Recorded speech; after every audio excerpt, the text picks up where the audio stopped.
नमस्कार साथियों, कैसे आप सभी? उम्मीद है कि अच्छे होंगे, स्वस्थ होंगे, मस्त होंगे।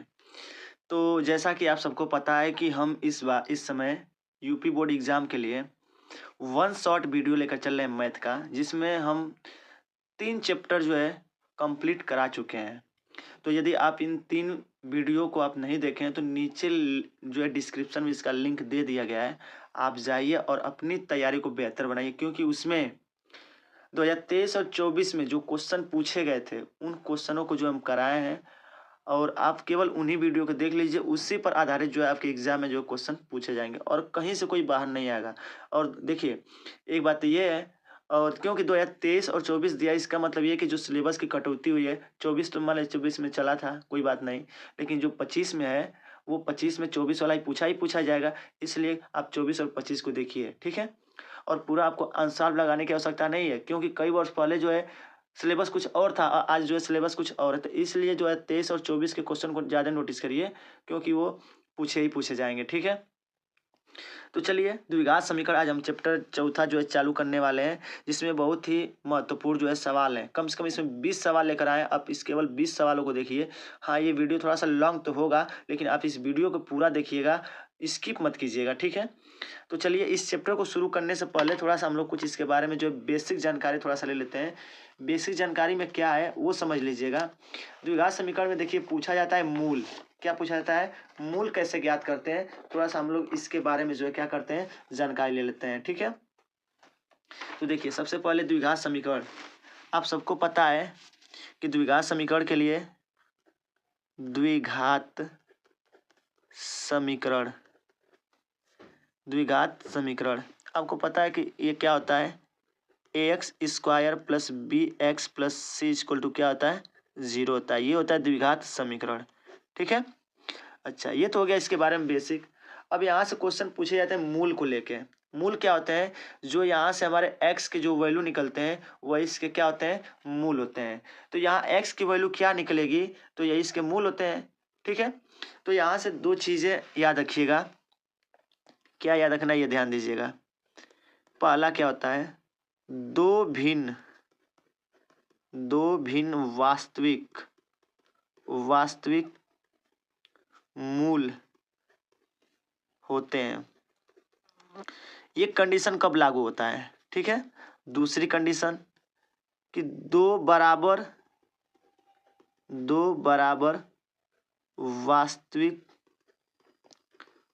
वास्तविक मूल होते हैं।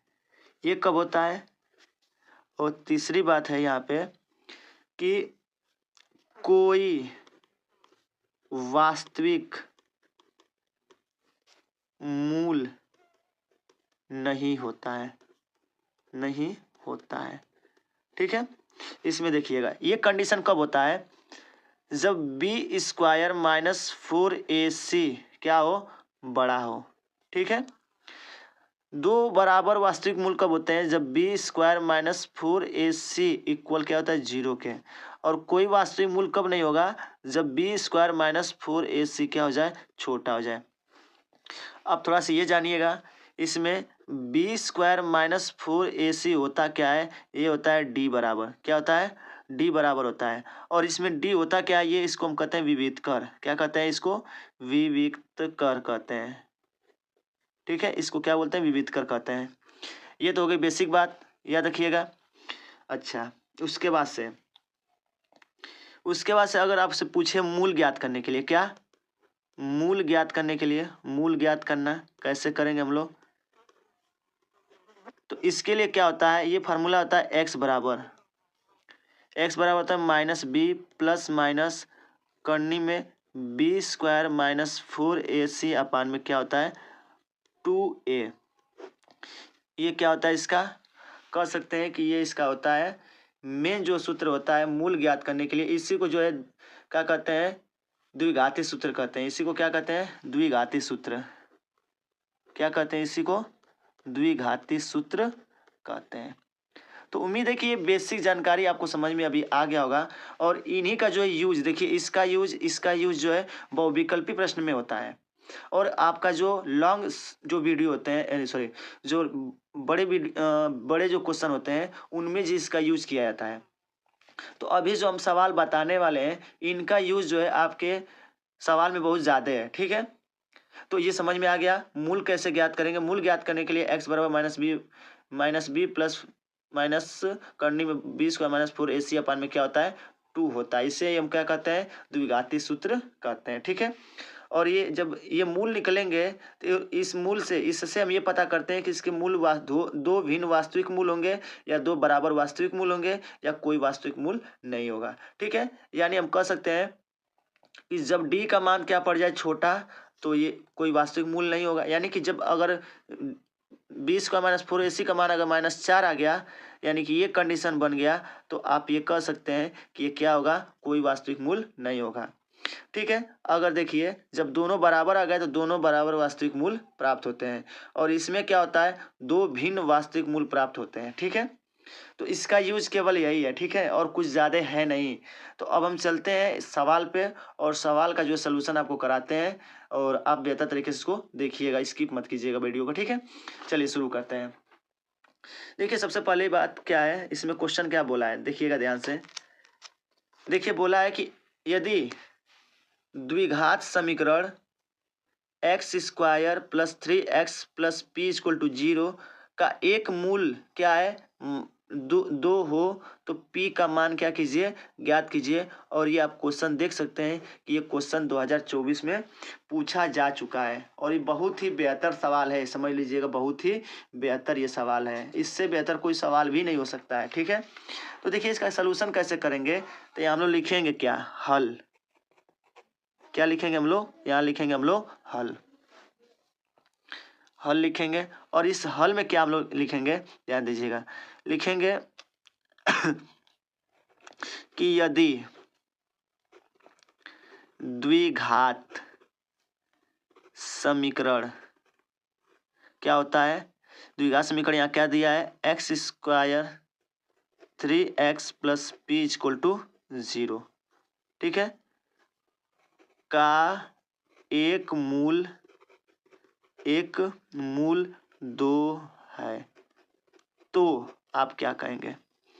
तो मूल ज्ञात करने के लिए सबसे पहले क्या करते हैं हम लोग?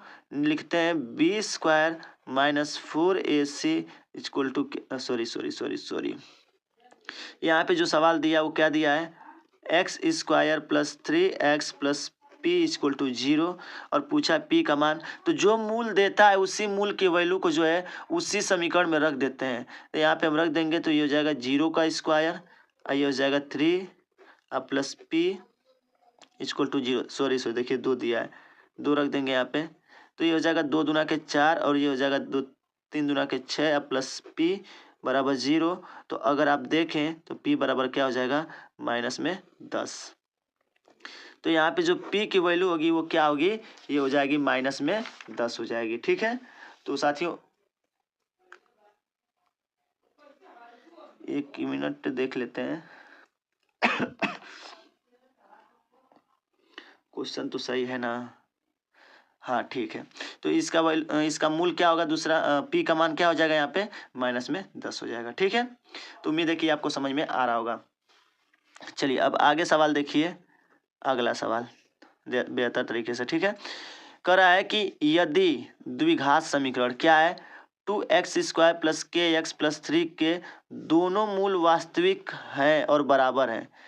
पूछा है कि वास्तविक है और क्या है? बराबर है। तो k का मान ज्ञात कीजिए। अब बताइए मूल वास्तविक और बराबर कब होते हैं? जब b square minus 4ac equal to 0 हो, ठीक है, यानी 0 के बराबर 0 आना चाहिए तब इसके वास्तविक मूल्य प्राप्त होंगे, ठीक है। तो चलिए हम लोग शुरू करते हैं और इसमें क्या पूछा है? k का मान पूछा है। तो सबसे पहले लिखेंगे दिया हुआ द्विघात समीकरण क्या है। लिखेंगे दिया हुआ द्विघात समीकरण। द्विघात समीकरण क्या समीकरण दिया गया है वो देखिए। दिया है 2x स्क्वायर के एक्स प्लस में 3 इक्वल टू 0।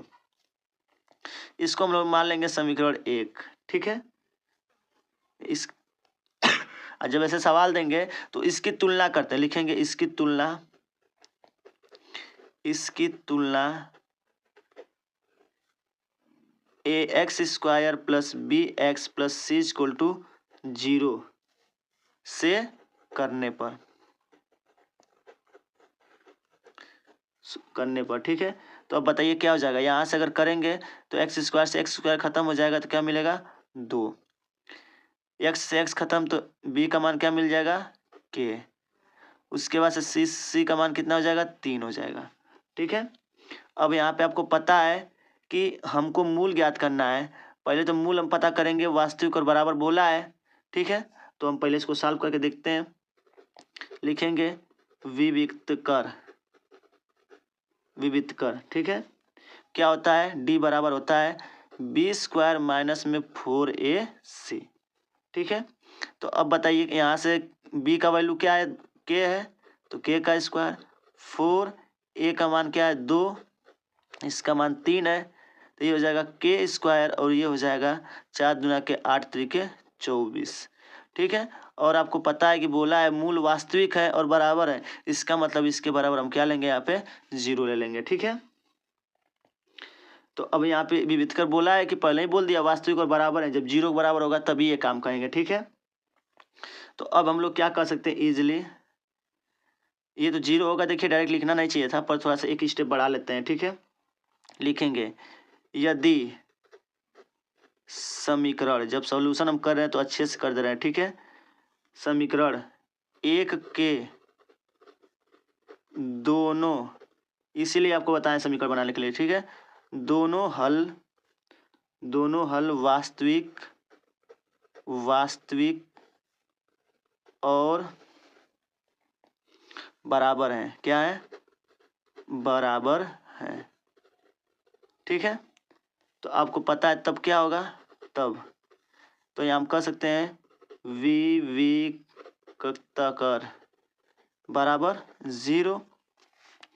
तो जब इसके बराबर 0 होगा तो हम आगे क्या बोलेंगे, अब कहेंगे के स्क्वायर माइनस में 24 बराबर 0, तो के बराबर हो जाएगा 24, के स्क्वायर बराबर 24, तो के बराबर लेंगे तो 24 में करनी में 24, तो के का मान क्या हो जाएगा 4 छके 24 होता है, तो इसमें 2 बाहर आ जाएगा, प्लस माइनस में 2 और करनी में 6, तो आप ये कह सकते हैं कि यही इसके क्या होंगे के मान हो जाएंगे। ठीक है, तो साथियों पेपर में एग्जाम में आपको बिल्कुल सवाल को क्या करना है, ऐसे ही सलूशन करना है। ठीक है, ऐसे क्या करना है, पूरा का पूरा सलूशन आपको करना है। तो उम्मीद है कि आपको क्वेश्चन समझ में आ गया होगा। ठीक है, चलिए, और ये क्वेश्चन देखिए बताया है, ये क्वेश्चन 2020 में क्वेश्चन पूछा था, तो इसलिए चांसेस भी बनता है कि इस बार ये क्वेश्चन पूछ भी सकता है। ठीक है, किसी भी सवाल को हल्के मत लीजिएगा, जो हम आपको 20 सवाल बता रहे हैं केवल 20 सवाल को देख लीजिएगा, एग्जाम की दृष्टि से आपका काम हो जाएगा। ठीक है, अगला क्वेश्चन है, ये देखिए क्वेश्चन 2022 में है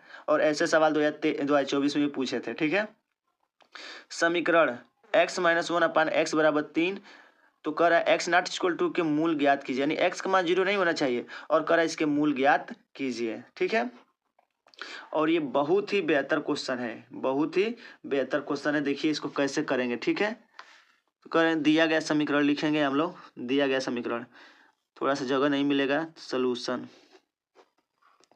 यहाँ लिखेंगे दिया गया समीकरण क्या है हमारा, वो है x माइनस 1 अपान एक्स बराबर में क्या है 3। ठीक है, तो अब इसको हम सॉल्व करेंगे तो ये क्या हो जाएगा, ये हो जाएगा एक्स स्क्वायर 1 इक्वल टू ये हो जाएगा 3x, तो ये हो जाएगा एक्स स्क्वायर 3x और ये 1 इक्वल टू 0। क्लियर है, अब इसकी तुलना करेंगे, ए और बी सी की मान निकालेंगे। ठीक है, तो लिखेंगे इसकी तुलना, ठीक है, इसकी तुलना A X square plus B x plus C equal to 0, यानी देखिए जब भी आपको मूल ज्ञात करना होगा तो पहले ए बी सी की वैल्यू चाहिए, और जो समीकरण देगा वहाँ से ए बी सी की वैल्यू ले लीजिएगा, और जो विविधकर का जो सूत्र होता है उसी में ले जाकर पुट कर दीजिएगा, वहाँ से जो है, चलिए आगे देखिए हम समझाते हैं आपको। ठीक है, तो इसकी तुलना इससे हम कर देंगे तो ए की मान निकालेंगे यहाँ से, तो ए का मान क्या हो जाएगा, ए का मान यहाँ से 1 हो जाएगा, बी का मान यहाँ से 3 हो जाएगा, और सी का मान यहाँ से -1 हो जाएगा। ठीक है, चलिए यहाँ तक क्लियर हो गया, चलिए आगे देखिएगा। तो तो अब हम क्या कहेंगे, अपना लगाएंगे विविध का सूत्र। क्या निकालेंगे, पूछा है मूल ज्ञात कीजिए, ठीक है, मूल ज्ञात करना है तो हम पहले क्या लगाएंगे, यहाँ पे विविध का सूत्र लिखेंगे, इसलिए विविक्त कर विविध कर। तो क्या होता है, ये बी स्क्वायर माइनस में 4ac इक्वल टू क्या होता है, ये 0 होता है, ठीक है। अब देखिए ये होता तो कुछ नहीं है, लेकिन यहाँ पे हम लोग पहले चेक करेंगे क्या आ रहा है, ठीक है। तो ये हो जाएगा बी का मतलब क्या हो जाएगा, ये 3 का माइनस 3 का स्क्वायर, और ये हो जाएगा 4, और ए का मान 1 और सी का मान माइनस में 1। देखिए यहाँ से हम सोल्यूशन कर रहे हैं, ठीक है, जगह थोड़ा सा स्पेस कम है इसलिए। उसके बाद से 3 तरीके हो जाएगा 9, और ये हो जाएगा प्लस में 4, तो कितना आ गया, 5 आ गया। अब ये 5 3 तरीके 9 9 4 13, तो कितना हो गया 13। अब ये 13 आप देख सकते हैं क्या है, 13 जो है प्लस में है, और ये 13 जब प्लस में तो इसका मतलब ये 0 से क्या है, बड़ा है। और जब ये 0 से बड़ा हो जाए तो अभी आपको हम बताएं क्या होंगे, इसके दो भिन्न जो है वास्तविक मूल होंगे। क्या होंगे, दो भिन्न, ठीक है। तो लिख सकते हैं अतः मूल वास्तविक होंगे, ठीक है, और भिन्न भिन्न होंगे। क्या होंगे, भिन्न भिन्न।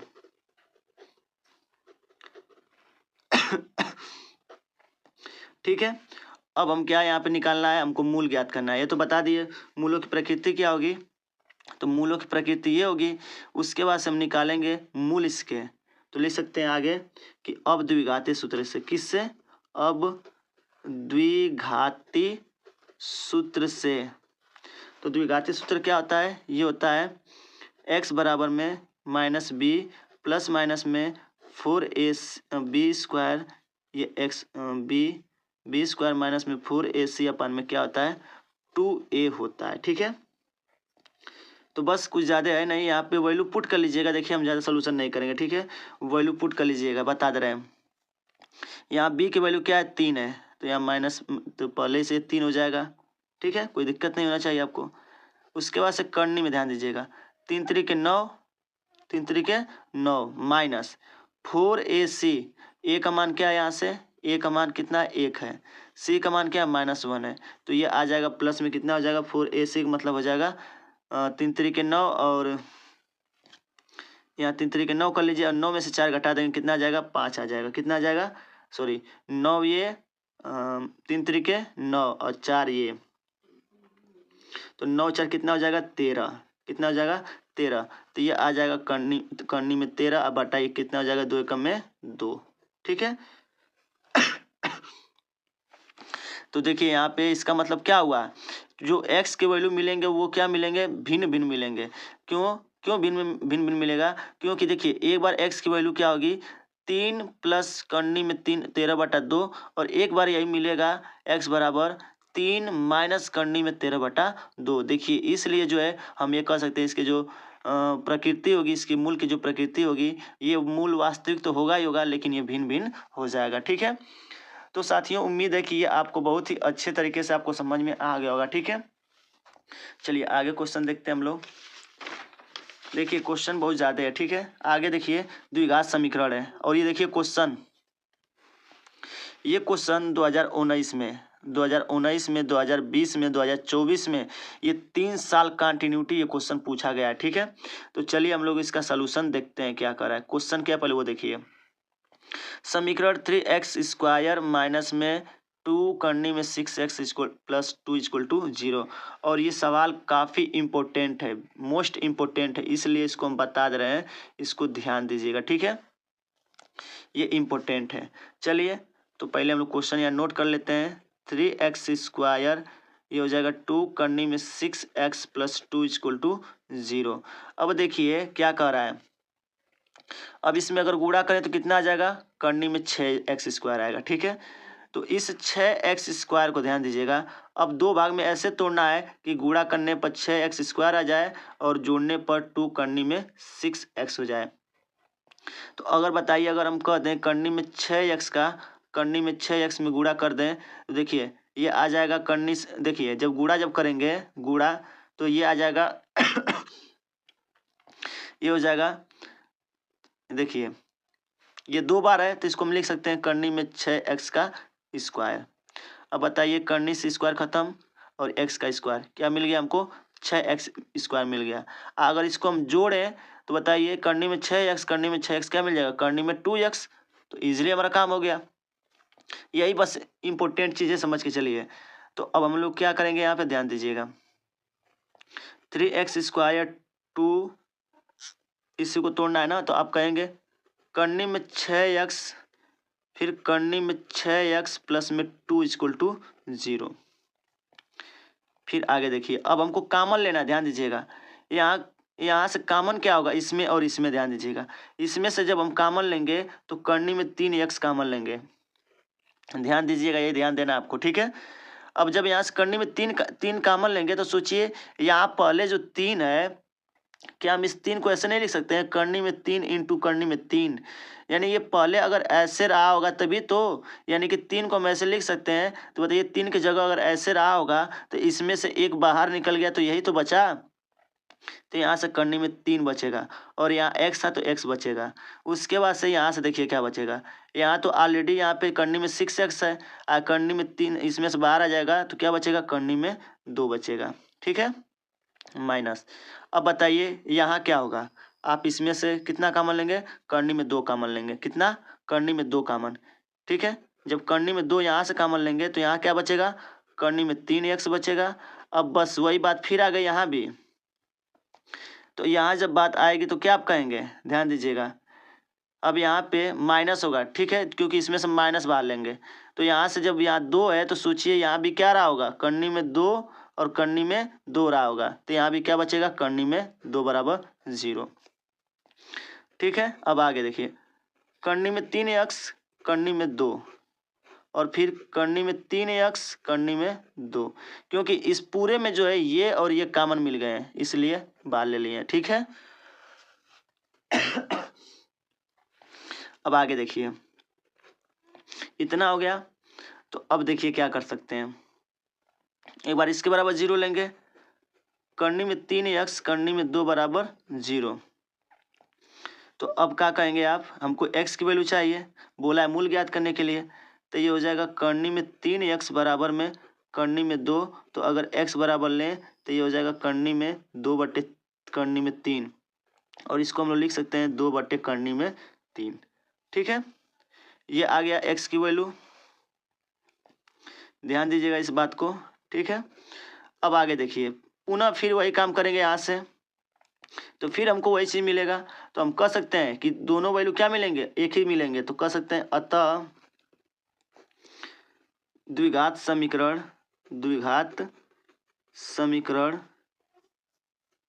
के अभीष्ट हल क्या हो जाएगा 2 बार यही चीज़ मिलेगा ध्यान दीजिएगा। तो कह सकते हैं कि x बराबर में करनी में 2 बटे 3 और क्या हो जाएगा करनी में 2 बटे 3 मतलब दोनों चीज़ सेम है ठीक है ना। तो इतना आप अच्छे से ध्यान दीजिएगा हमारे बताने का मतलब क्या था और ये सवाल काफ़ी इम्पोर्टेंट है। चलिए आगे देखिए पांचवा क्वेश्चन क्या करा ध्यान दीजिएगा करा है कि द्विघात समीकरण करनी में 3x स्क्वायर माइनस में 11x प्लस में करनी में 8 करनी में 3 इक्वल टू 0 इसके भी मूल ज्ञात करने। और देखिए क्वेश्चन 2024 में पूछा है। देखिए यहाँ कोई जो है आपके लिए हम झूठ नहीं बोलेंगे आप जाइए प्रैक्टिस सेट उठा लीजिए। अगर नहीं पूछे तो आप कमेंट करके बता दीजिएगा सर ये क्वेश्चन नहीं पूछा गया है। लेकिन ये क्वेश्चन जितने आपको हम बता रहे हैं सब के सब क्वेश्चन छाटे गए क्वेश्चन है और ये सब के सब एग्जाम में पूछे गए हैं ठीक है। तो इसको ध्यान दीजिएगा। अब देखिए ये जो सवाल है वो भी काफ़ी इम्पोर्टेंट है ध्यान दीजिएगा बहुत ही इम्पोर्टेंट है ये भी मोस्ट इम्पोर्टेंट है। इन दोनों में से कोई एक सवाल जो है आपके एग्जाम में पूछ सकता है ठीक है इसलिए इसको अच्छे से ध्यान दीजिएगा ठीक है। तो चलिए अब आगे इसको हम सलूशन करते हैं ठीक है। पहले जो क्वेश्चन दिया उसको हम लोग नोट कर लेते हैं एक बार।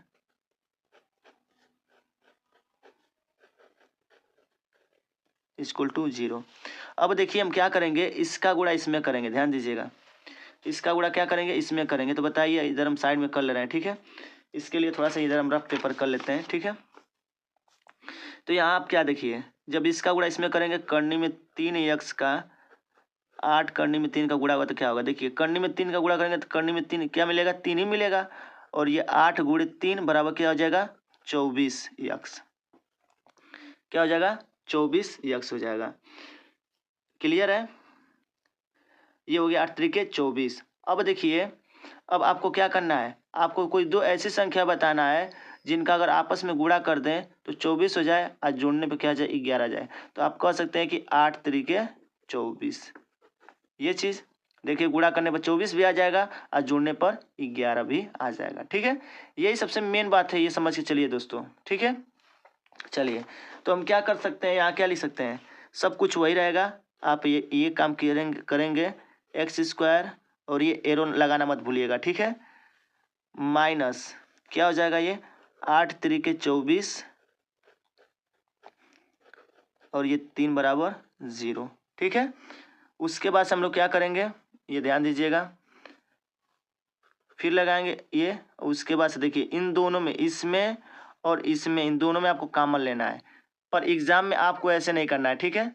तो कॉमन लेंगे तो इसमें कॉमन क्या होगा, अभी इसमें करनी में 3 कॉमन लेंगे, क्या लेंगे, यहाँ से करनी में 3 कॉमन लेंगे, ध्यान दीजिएगा।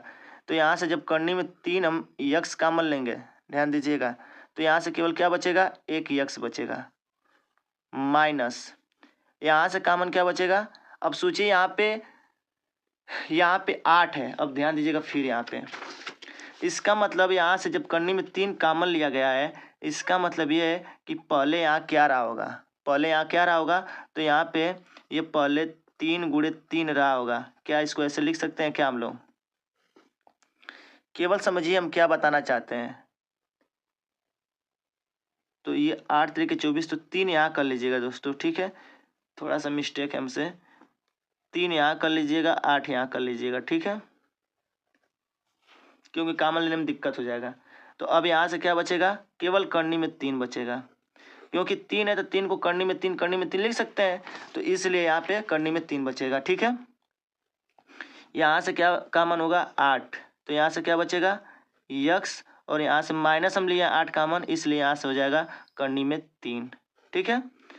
अब देखिए स्टेप बाय स्टेप, अब यहाँ से पूरे में क्या एक जैसा दिख रहा है, ये और ये, तो बाहर ले लीजिए, तो x करनी में 3, फिर यहाँ से क्या बचेगा, अब ये करनी में 3x और ये हो जाएगा 8 बराबर 0। अब यहाँ से करनी में 3 बराबर 0, तो x बराबर लेंगे तो करनी में 3, एक ये मिला। दूसरा करनी में 3x बराबर में ये हो जाएगा प्लस में 8, तो x बराबर में क्या मिल जाएगा, 8 बटा करनी में 3, ठीक है। यहाँ लिख सकते हैं अब, अतः क्या, अतः द्विघात समीकरण के अभीष्ट हल मूल क्या होंगे, करनी में 3 और 8 करनी में 3 होंगे। तो साथियों, उम्मीद है कि आपको सवाल जो है आपको बेहतर तरीके से समझ में आ रहा होगा। देखिए, जो भी आपको क्वेश्चन हम बता रहे हैं वो सब के सब क्वेश्चन जो है पीछे यानी प्रीवियस ईयर में जो है क्वेश्चन पूछे जा चुके हैं, ठीक है। अब चलिए आगे देखिए, आगे जो सवाल है वो फिर वही जो पूछ रहा है मूल ज्ञात करने के लिए। क्या पूछा है, द्विघात समीकरण 4x² + 9x + 5 = 0 के मूल ज्ञात कीजिए। और मूल ज्ञात करना काफ़ी आसान होता है। जब सवाल आपको बहुत ज़्यादा डिफिकल्ट लग जाए ना, मूल न ज्ञात हो पाए, तो आप वो जो है द्विघाती सूत्र लगाइएगा। अन्यथा वैसे अगर आपको फैक्टर करना आता होगा द्विघात समीकरण से तो कर लीजिएगा। चलिए हम शुरू करके दिखा देते हैं आपको। यानी कि देखिए, मूल का मतलब क्या होता है, एक्स की वैल्यू होती है, ठीक है ना। मतलब क्या होती है, एक्स की वैल्यू होती है। तो यहाँ से हमको मेन क्या निकालना है, एक्स की वैल्यू ही ज्ञात करनी है, ठीक है। तो चलिए, ये हो जाएगा 9x = 5 = 0। देखिए, ये भी क्वेश्चन 2024 में पूछा गया है। 4 × 5 = 20। अब दो ऐसी संख्या लेने हैं जिनका अगर आपस में गुणा कर दिए 20 हो जाए और गुणा 8 करने पर कितना हो जाए, 9 हो जाए। तो आप कहेंगे क्या होगा, वो 4 × 5 = 20 ही होगा।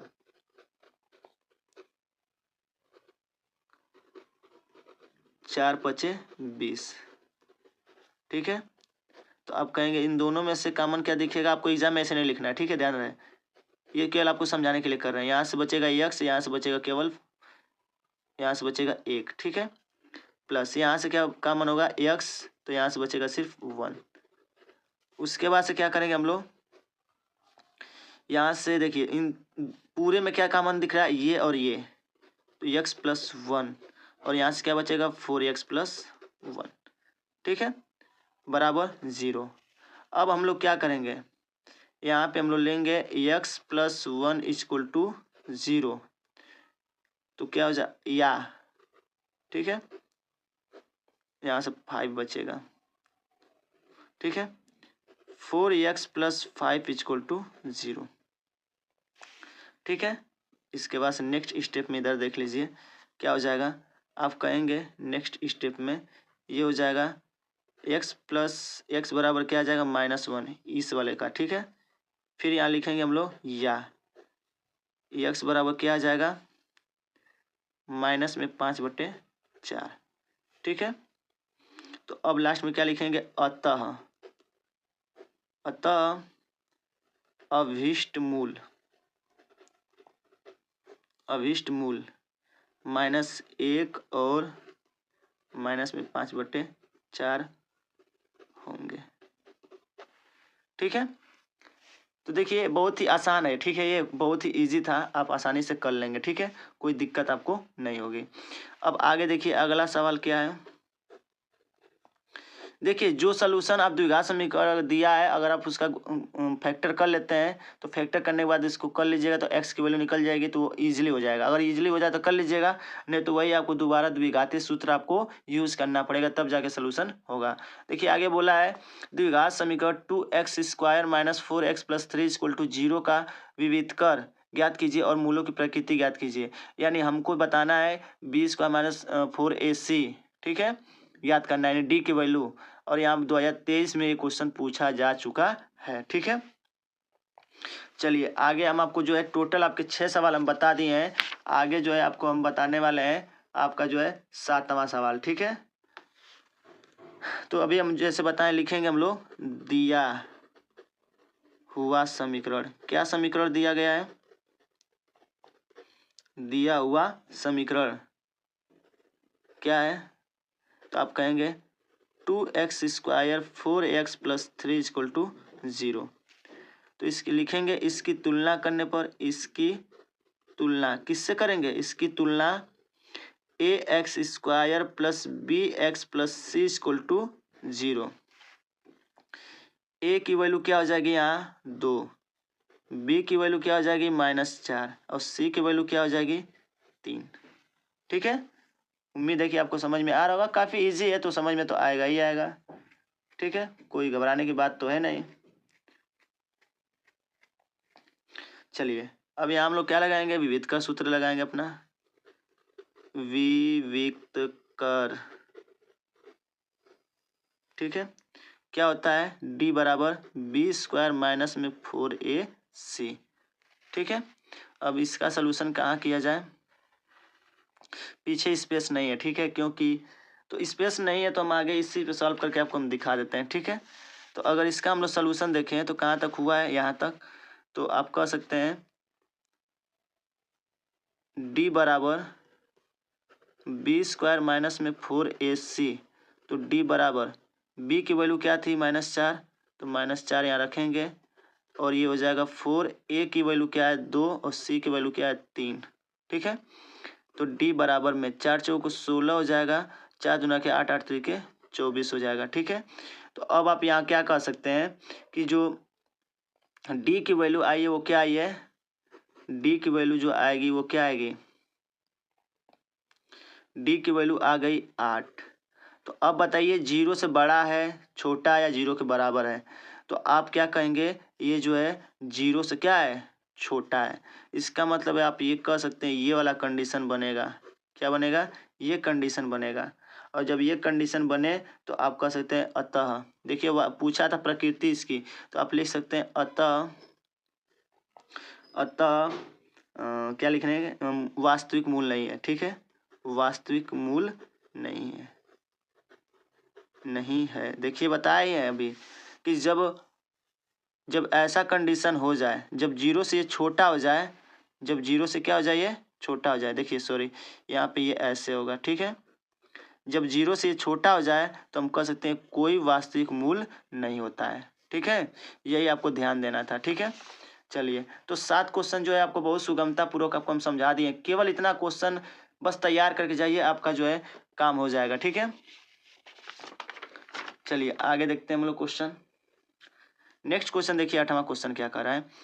द्विघात समीकरण 4x स्क्वायर 6x प्लस 5 का विभेदकर ज्ञात कीजिए और उसके मूलों की प्रकृति ज्ञात कीजिए। और ये क्वेश्चन 2023 में पूछा जा चुका है, ठीक है। ये क्वेश्चन जो है पूछा जा चुका है, ठीक है। तो चलिए इसके हम सलूशन को कर लेते हैं। लिखेंगे हल, क्या लिखेंगे, हल। और लिखेंगे दिया हुआ द्विघात समीकरण, द्विघात समीकरण 4x square 6x plus 5 clear है। अब यहाँ समीकरण लिख लेंगे हम लोग 4x स्क्वायर 6x प्लस 5 लिखेंगे। इसकी तुलना ax square plus bx plus c 0 से करने पर, ठीक है। आगे देखिए, तो यहाँ से कह सकते हैं a की वैल्यू 4, b की वैल्यू 6 माइनस में और c की वैल्यू 5। क्लियर है। अब यहाँ हम लोग लिखेंगे विविध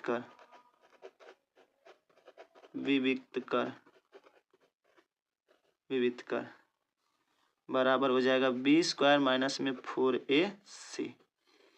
तो ये हो जाएगा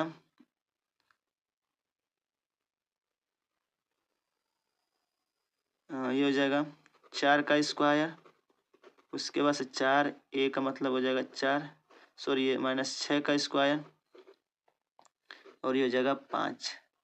ये हो जाएगा 6 के 36, 4 चौको 16, 16 पचे 80। अगर इसको सॉल्व करें तो ये आ जाएगा माइनस में 44। अब ये माइनस 44 क्या दर्शाएगा, ये माइनस 44 किसको दर्शाएगा, ये दर्शाएगा 0 बड़ा है इसमें, ये दर्शाएगा। तो आप कह सकते हैं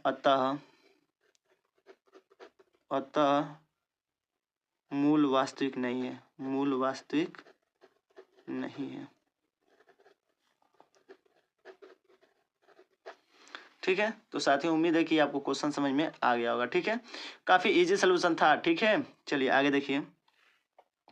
द्विघात समीकरण 2x square minus 5x plus 3 को हल कीजिए। और क्वेश्चन देखिए 2020 में 2022 में क्वेश्चन पूछा गया है, आपके एग्जाम में पूछा जा चुका है, ठीक है। तो ये तो काफ़ी इजी है, ठीक है, लिख लेंगे हम लोग। तो इसके मूल ज्ञात करना है, यानी हल का मतलब ही क्या है, इसका मूल ज्ञात करना है, एक्स की वैल्यू ज्ञात करनी है, ठीक है। अब इतना बड़ा एक सवाल है तो आप चाहे तो जैसे तैसे सवाल को लगा सकते हैं। तो थोड़ा हम लोग यहाँ पे कक्षा 10 में आप हैं तो आप द्विघाती सूत्र लगाएं तो आपके लिए काफ़ी बेहतर होगा, क्योंकि एग्जामिनर के लिए भी काफ़ी अच्छा लगेगा, ठीक है। और नंबर काफ़ी अच्छा मिल जाएगा आपको। तो लिखेंगे द्विघात समीकरण, लिखेंगे द्विघात समीकरण क्या दिया गया हमारा, द्विघात समीकरण है 2x स्क्वायर 5x प्लस 3 ये आपका समीकरण है। तो इसकी तुलना करने पर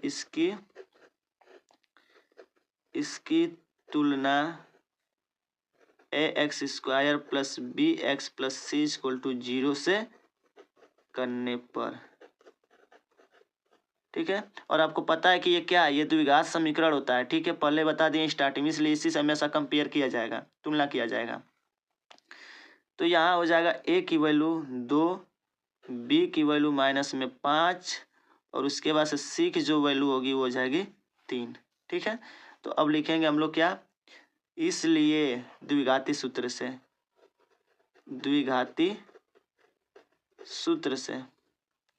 क्या हो जाएगा, x बराबर में minus b plus minus b square minus में 4ac अपान में क्या हो जाएगा, ये 2a हो जाएगा, ठीक है। x बराबर में b का वैल्यू क्या है -5, तो ये प्लस में 5 हो जाएगा और ये प्लस माइनस करनी में b का मान हो जाएगा 5, तो 5 पचे 25 माइनस में 4ac, तो 3 दूना के 6, 6 चौके 24 बट्टा में 2a यानी कि 2 दूना के 4। ठीक है, तो यहाँ से आप कह सकते हैं x बराबर क्या आ जाएगा 5 प्लस माइनस में 1 बट्टा 4। तो अब हम लोग क्या करेंगे, यहाँ से आगे देखिएगा तो लिखेंगे। अब देखिए ध्यान से समझिएगा, यही सबसे इम्पोर्टेंट चीज़ है। ठीक है, लिख सकते हैं कि धनात्मक चिन्ह लेने पर, क्या धनात्मक लेने पर तो क्या हो जाएगा x बराबर में 5 प्लस 1 बटा 4, तो ये हो जाएगा 6 बटा 4 इक्वल टू में 3 बटा 2। पहला मूल्य ये निकल गया। ठीक है, फिर लिखेंगे ऋणात्मक लेने पर, ऋणात्मक चिन्ह लेने पर तो x बराबर में, अब यहाँ माइनस चिन्ह है तो यहाँ प्लस 5 माइनस 1 बटा 4, तो 4 बटा 4 इक्वल टू क्या हो जाएगा 1।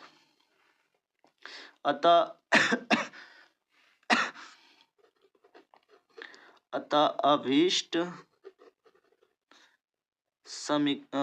मूल 4 और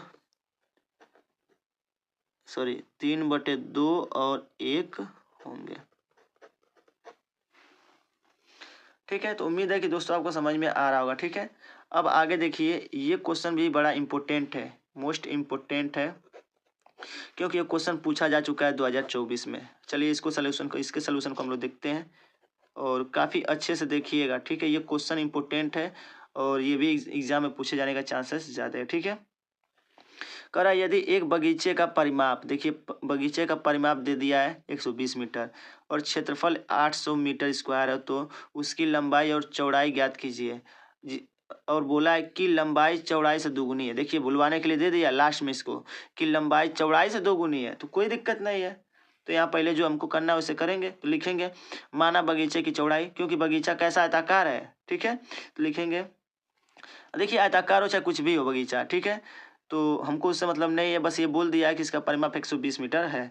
ठीक है, तो लिखेंगे माना बगीचे की चौड़ाई x मीटर। ठीक है, तथा लंबाई, पहले लास्ट वाला कर रहे हैं, ध्यान दीजिएगा, लंबाई चौड़ाई से दुगुनी है। लंबाई को दुगुनी बोला है तो लंबाई को दुगुनी कर लेंगे। ठीक है, लंबाई चौड़ाई से दुगुनी है, तो चौड़ाई से दुगुनी है तो इसे हम क्या कर देंगे, ये हो जाएगा 2x मीटर। ठीक है, यहाँ तक। उसके बाद से प्रश्नानुसार जैसा उसने बोला है क्वेश्चन में वैसा हम करेंगे। तो प्रश्नानुसार क्या बोला है, परिमाप कितना है इसका 120 है,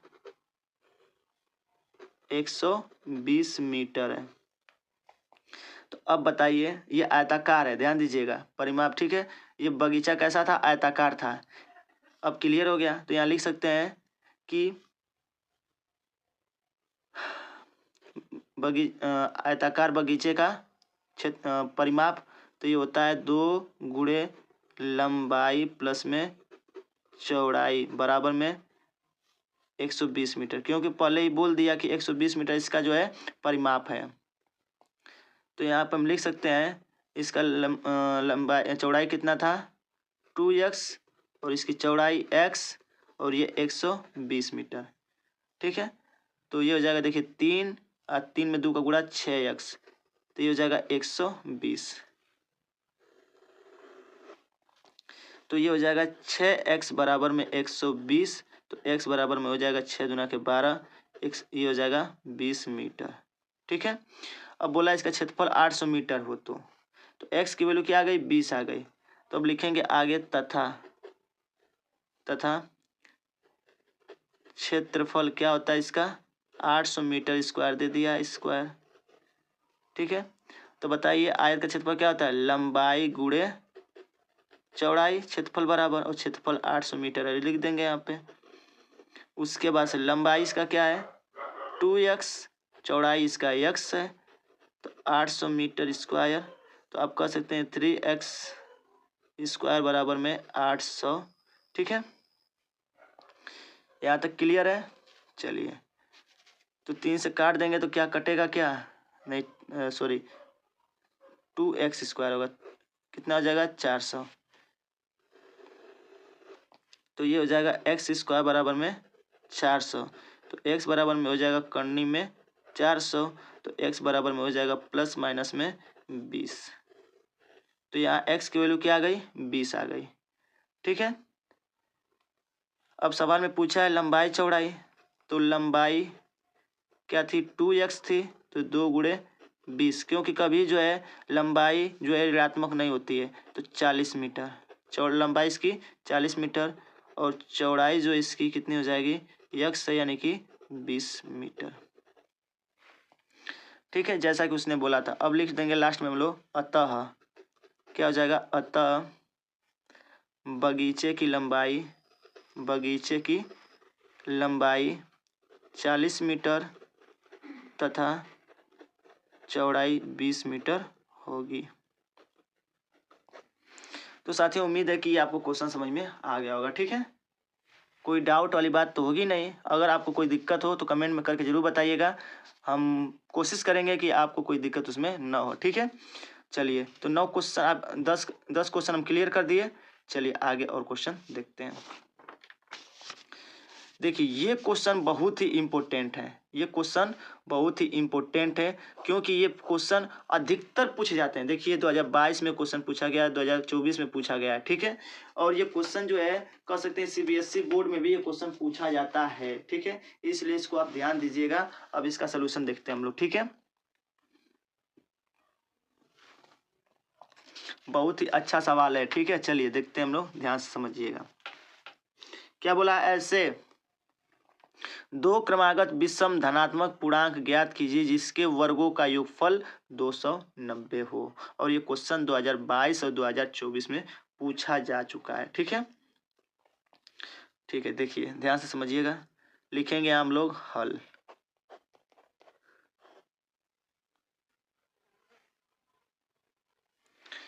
देखिए ध्यान दीजिएगा, लिखेंगे माना। सबसे पहले तो यही काम करते हैं हम लोग, लिखेंगे माना अभीष्ट दोष क्रमागत विषम धनात्मक पूर्णांक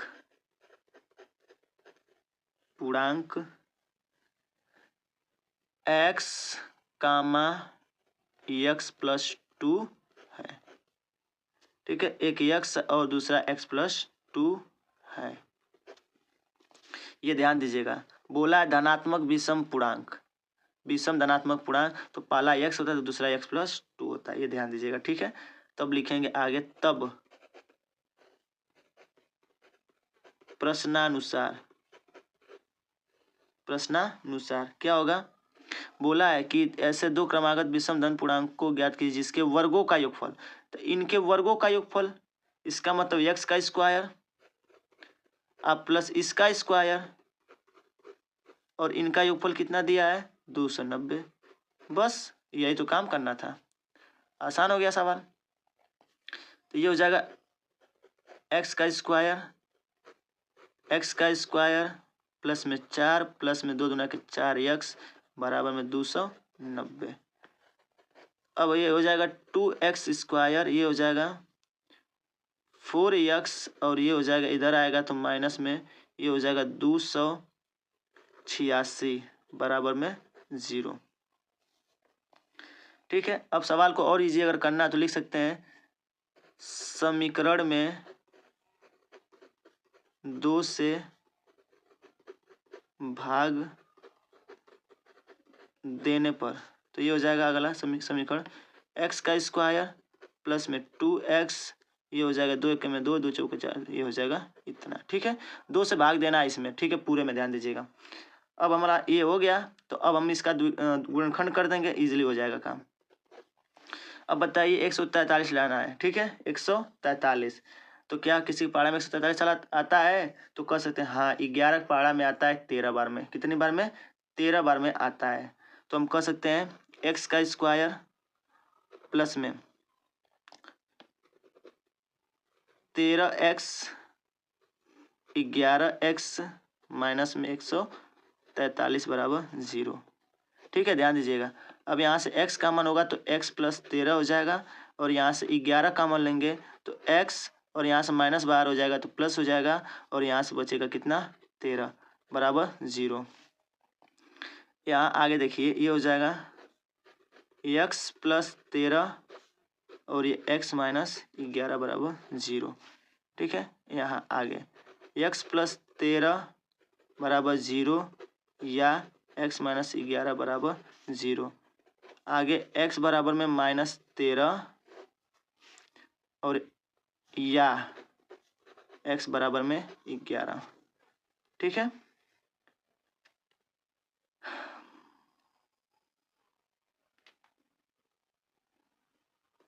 तो लिख सकते हैं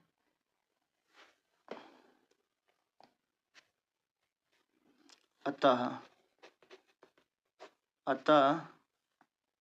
दो क्रमागत विषम धनात्मक पूर्णांक,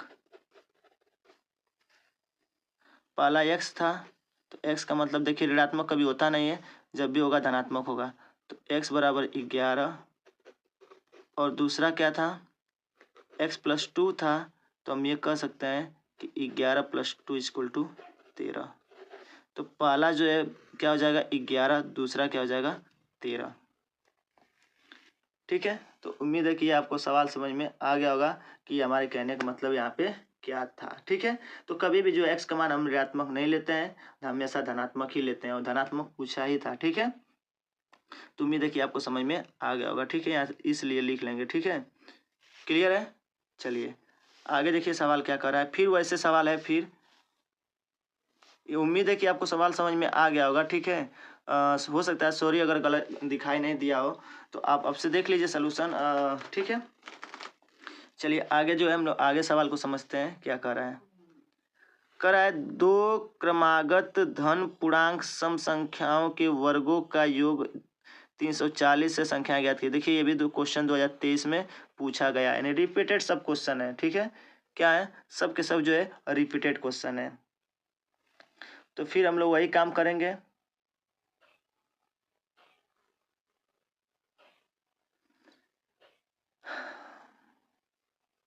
चलिए देखते हैं, तो लिखेंगे माना।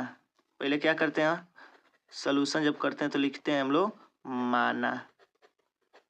माना दो क्रमागत धन पूर्णांक, धन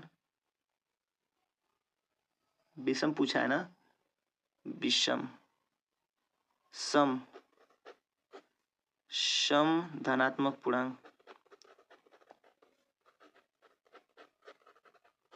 धनात्मक पूर्णांक क्या होगा, पहला होगा x और दूसरा क्या हो जाएगा x प्लस 2। ठीक है, पहला क्या होगा x, दूसरा क्या होगा x प्लस 2। ये ध्यान दीजिएगा, यही विषम भी होता है और यही सम भी होता है, अच्छे से इसको ध्यान दे लीजिएगा। ठीक है, दोनों की बात वही होती है, यहाँ लिख लेंगे है। ठीक है, अब बोला है इनके वर्गों का, तो बताइए x का वर्ग फिर x प्लस 2 का वर्ग बराबर में 340। तो क्या करना है आगे, वही करेंगे जो किए अभी हम लोग। x का स्क्वायर प्लस में 4 प्लस में 4x बराबर में 340।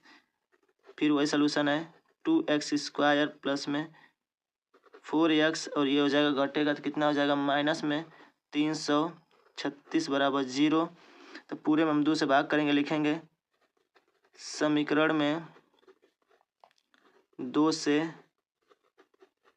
भाग देने पर 2x, तो ये ख़त्म हो जाएगा, ये 2x और ये हो जाएगा 2 1 में 2, 2 6 के 12, 2 8 16 बराबर 0। ठीक है, अब फैक्टर करना है, इसको तोड़ लीजिए। तो तोड़ने के लिए हम लोग क्या करेंगे, 168 का पहले तो बात हम ऐसे कंबाइन करेंगे। 2 8 16, 2 चौके 8, ये हो जाएगा 42 ये हो जाएगा 21, ये हो जाएगा 3 7 21, 7 कम में 7। कह रहा है कि आपको इस 168 को ऐसे तोड़ना है कि जोड़ने पर 2x मिल जाए, घटाने पर 2x मिल जाए। तो देखिए देखा जाए तो 2 दूना के 4, 4 3 12, 7 दूना के 14, 14 12, ठीक है। तो ये हो जाएगा x स्क्वायर 14 12, तो ये हो जाएगा 12x और ये हो जाएगा 168 बराबर 0। इतना तो आपको आता ही होगा, ठीक है। क्लियर है। 16 में 12 गुणा कर देंगे तो आपका 168 मिल जाएगा और घटाने पर आपको 2 भी मिल जाएगा, ठीक है। इसमें से x प्लस 14 हो जाएगा कॉमन, और यहाँ से लेंगे तो 12, तो यहाँ से x यहाँ से 14 मिल जाएगा बराबर 0। अगर आगे देखा जाए तो x प्लस 14 और ये हो जाएगा x माइनस में 12 बराबर 0। तो यहाँ हम कह सकते हैं कि x प्लस 14 बराबर 0 या x माइनस 12 बराबर 0। तो ये हो जाएगा आगे x बराबर में -14 या x बराबर में 12। तो अभी आपको बताएं कि धनात्मक नहीं इसका चिन्ह ऋणात्मक नहीं लेते हैं तो लिख सकते हैं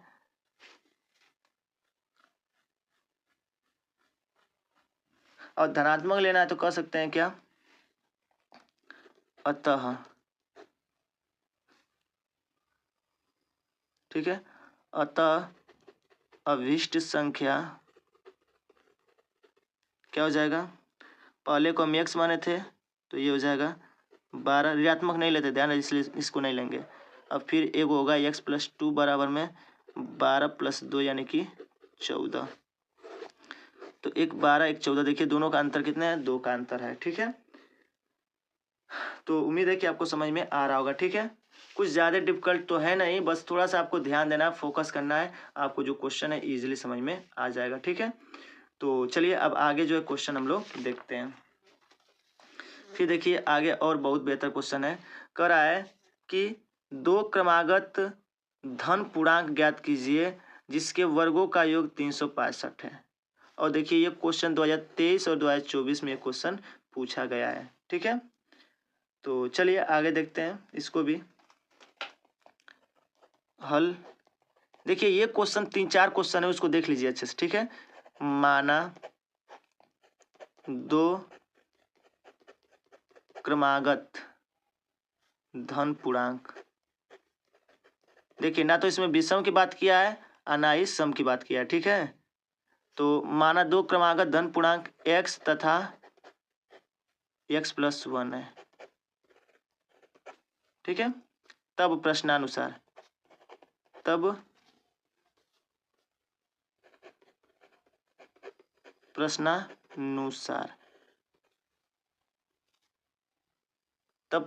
क्या होगा, पहला x तो x का स्क्वायर प्लस में x प्लस 1 का स्क्वायर बराबर में 365, ठीक है।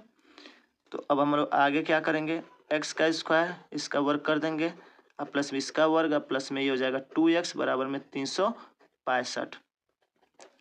ये हो जाएगा 2x स्क्वायर और ये हो जाएगा 2x और ये हो जाएगा माइनस में 364 बराबर 0, ठीक है। अब इसको अब क्या करेंगे, 2 से भाग कर दीजिए।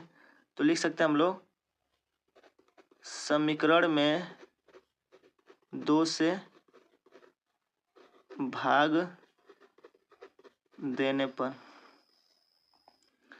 तो क्या हो जाएगा, ये हो जाएगा x का स्क्वायर x 2 एकम में 2, 2 8 16, 2 दूना के 4 बराबर 0, 182 आ गया, ठीक है। तो चलिए अब 182 को तोड़ना है, तो 182 को तोड़ने के लिए हम यहाँ तोड़ सकते हैं, यहाँ पे ध्यान दीजिएगा। तो 2 9 18, 2 एकम में 2, 13 7 91, तो 14 13, ठीक है। x का स्क्वायर 14x 13x 182 बराबर 0। x कॉमन लेंगे तो x प्लस 14 हो जाएगा यहाँ से, 13 कॉमन लेंगे तो x प्लस 14 हो जाएगा बराबर 0। इसमें दोनों में सेम कॉमन ये है तो x प्लस 14 लेंगे और यहाँ से लेंगे x माइनस 13 बराबर में 0। तो यहाँ से अब आगे हम कहेंगे x प्लस 14 बराबर 0 या x माइनस 13 इक्वल टू 0। आगे हम कहेंगे x बराबर में माइनस 14 और या x बराबर में 13। ठीक है, इतना हो जाएगा। तो हम लिख सकते हैं अतः दो क्रमागत धन पूर्णांक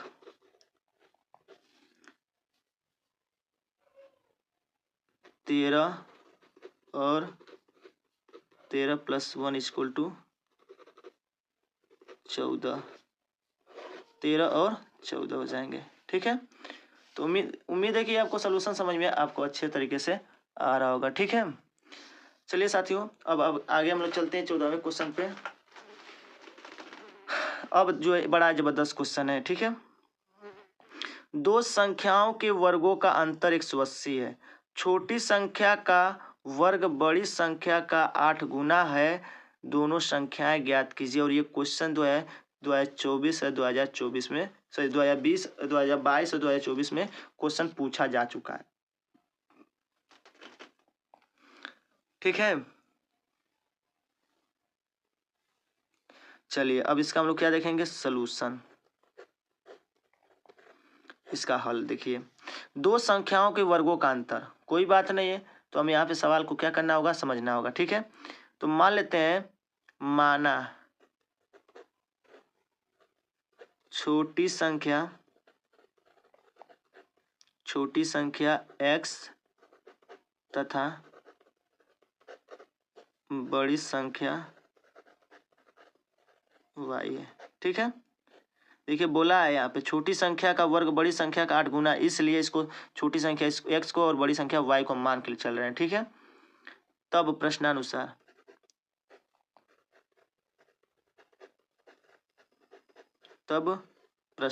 आप क्या कहेंगे, दोनों संख्याओं के वर्गों का अंतर। तो पहले बड़ी संख्या होता है माइनस छोटी संख्या होता है। ठीक है, तो बड़ी संख्या क्या है, y है, तो y का स्क्वायर माइनस में x का स्क्वायर। बोला है कि दो संख्याओं के वर्गों का अंतर, दोनों संख्याओं के वर्गों का अंतर कितना है, 180 है। क्लियर है, चलिए अब हम क्या कर सकते हैं, ये समीकरण 1 हो जाएगा। फिर बोला है कि छोटी संख्या का वर्ग बड़ी संख्या का 8 गुना है। छोटी संख्या का वर्ग, तो छोटी संख्या क्या थी, x का स्क्वायर, और बोला है कि बड़ी संख्या का 8 गुना है, लेकिन जैसा बोलता है वैसा नहीं करते, इसके विपरीत करते हैं, तो बड़ी संख्या इसमें 8 गुना हो जाएगा। समीकरण ये 2। ठीक है, अब क्या करेंगे, समीकरण 2 का मान समीकरण 1 में रखेंगे, तो लिखेंगे समीकरण 2 का मान समीकरण 1 में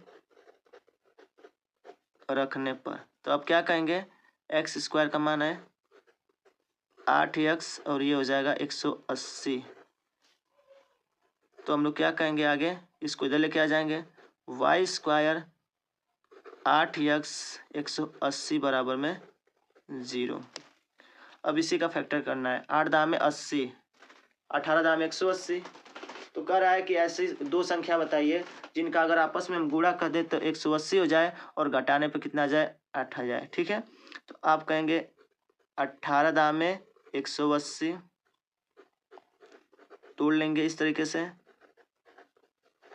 अब हम क्या करेंगे, इसमें दोनों में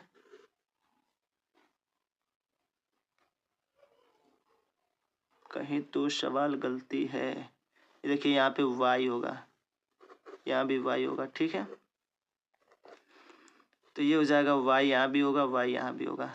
थोड़ा सा हम बना देते हैं। ठीक है, ये हो जाएगा y, ये भी हो जाएगा y, ये भी y और ये भी y, ये भी y। ठीक है, दोनों में y कॉमन होगा तो y माइनस 18 हो जाएगा, 10 कॉमन होगा तो y माइनस 18 हो जाएगा बराबर 0।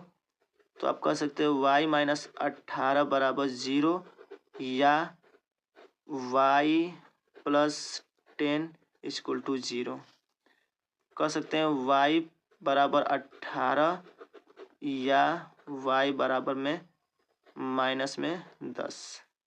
ठीक है, तो लिख सकते हैं y का मान कभी ऋणात्मक तो होता नहीं है, क्योंकि कभी कोई संख्या ऋणात्मक यहाँ नहीं लिया जाएगा। ठीक है, ध्यान दीजिएगा, ये जो है आग्रह नहीं है। ठीक है, ये आग्रह नहीं है, यानी कि माना नहीं जाएगा, -10 नहीं होगा। ठीक है, तब इसका जो है वैल्यू जो है y बराबर क्या माना जाएगा, 8 माना जाएगा। ठीक है, जो कि असंभव है, -10 जो है क्या है, असंभव है, इसलिए हम क्या मानेंगे, 8 मानेंगे। तो यहाँ लिखेंगे हम लोग, इसलिए समीकरण 2 क्या है, x² बराबर में 8y। ठीक है, y का मान 18 रख दीजिए, तो x² बराबर क्या हो जाएगा, 8 × 8, ये हो जाएगा 64। तो कह सकते हैं x बराबर में कितना आ जाएगा, 8। यानी आप क्या कह सकते हैं कि जो छोटी संख्या थी वो थी 8, छोटी संख्या क्या थी, 8 थी, और बड़ी संख्या, सॉरी यहाँ पे गलती ले लिया गया है, 18 है ना, यहाँ पे 18 और 144 होता है, तब 20 का मान कितना आ जाएगा, 12। तो x का मान कितना हो जाएगा, 12 हो जाएगा। ठीक है, तो अब अगर लिख के दिखाना तो आप दोनों काम कर सकते हैं, कोई गलती नहीं होगा। यहाँ क्या लिखना होगा, लिख सकते हैं आप लोग, अतः अभीष्ट संख्या क्या हुआ है, जब हम एक बार 12 लिए, सॉरी जब 18 लिए हैं तो इसका मान 12 आया, तो 12 का मान क्या हो जाएगा, 18।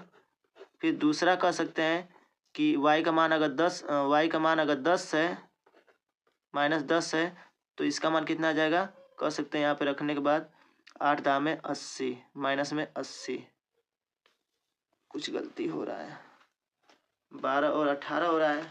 ठीक है,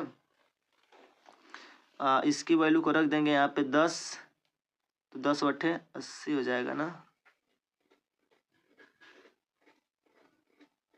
अच्छा देखिए, गलती ये हुआ है कि यहाँ जब ये करनी से बाहर निकलेगा तो प्लस माइनस में होगा, तो यहाँ इसकी एक वैल्यू जो है 12 तो आया ही आया है, और यहाँ पे y का मान 18 था, और फिर यहाँ x का मान क्या आएगा, -12 आएगा, और जो y का मान होगा वो क्या होगा आपका, वो 18 ही होगा। ठीक है, होगा, यानी कि हम ये पूरा लिख सकते हैं। तो उम्मीद है कि साथियों आपको 14 सवाल तक समझ में आपको आ गए होंगे। ठीक है, चलिए आगे सवाल देखते हैं हम लोग।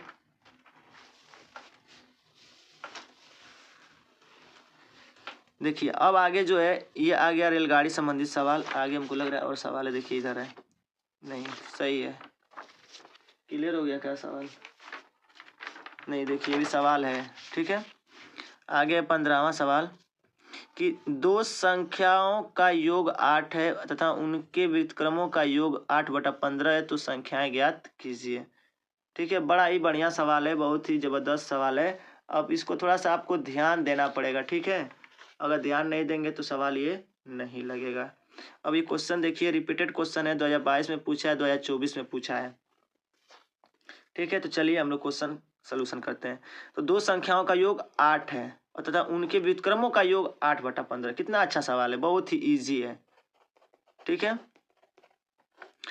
हल, माना संख्याएं, तो संख्या तो माना जरूरी है, माना संख्याएं यक्स, और बोला है कि दो संख्याओं का योग, तो मान लीजिए एक अगर आक्स, देखिए हम मान लेते हैं दो लोग हैं, एक ए है और बी है, हम कह रहे हैं इन दोनों लोगों का मिला के टोटल 8 रुपया है, दोनों लोगों का मिला के 8 रुपया है। तो अगर हम कह दें कि एक, अगर इसका एक मान लेते हैं इसका ए रुपया है, तो इसका बी का कितना होगा, तो बी -8 होगा, क्योंकि अगर हम इसके अमाउंट को घटा दें, बी के अमाउंट में से अगर 8 को घटा दें, जो बचेगा ए का अमाउंट होगा।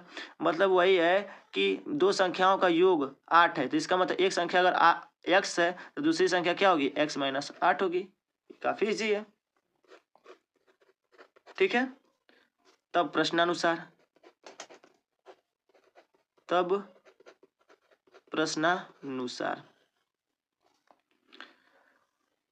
ये हो जाएगा, बोला है क्या, तथा उनके व्युत्क्रमों का योग, तो बताइए यक्स का व्युत्क्रम क्या होगा, 1/x होगा। अब प्लस योग बोला है, और फिर बोला है इसका व्युत्क्रम 1x - 8 बराबर कितना है, 8/15 के बराबर है। बस हो गया, इसी को सॉल्व कर देना है। एलसीएम लेंगे तो क्या हो जाएगा इसका एलसीएम, जब एलसीएम लेके ढंगना तो दोनों का गुणनफल ले लेते हैं, ठीक है। अब x से x खत्म हो जाएगा तो क्या बचेगा, x माइनस 8 बचेगा प्लस में, अब इससे ये खत्म हो जाएगा तो x बचेगा बराबर में 8/15।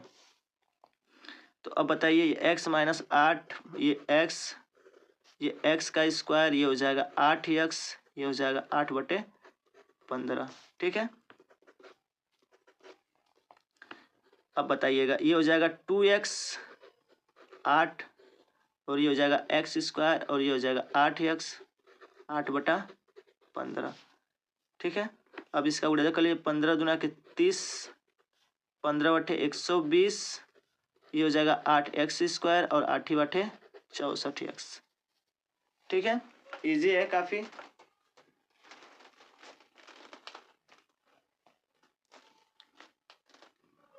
अगर कहीं गलती हुआ होगा तो गलती होगा ही होगा।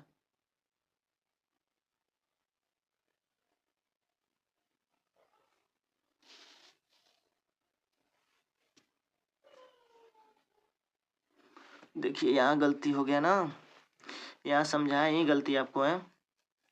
जब दो संख्याओं का योग 8 है तो अगर एक x होगा तो दूसरा 8 माइनस x होगा। देखिए यही गलती हो गया नाम से। तो यहाँ पे 8 माइनस x होगा और यहाँ भी क्या होगा 8 माइनस x होगा, यहाँ भी 8 माइनस x होगा। x से x खत्म हो जाएगा तो केवल यहाँ से क्या बचेगा, 8 बचेगा, ठीक है। यहाँ से 8 से 8 क्या हो जाएगा, खत्म हो जाएगा। तो अब जो है ये लाइन गलत हो गया, ठीक है। थोड़ा सा गलती हम स्टार्टिंग में ध्यान नहीं दिए इसीलिए गलती हो गया। तो ये हो जाएगा x स्क्वायर माइनस 8x बराबर में 15। तो आप कहेंगे कि x square minus 8x minus में 15 बराबर 0। फैक्टर कर लीजिए, आसान है। अब 5 3 15 होता है,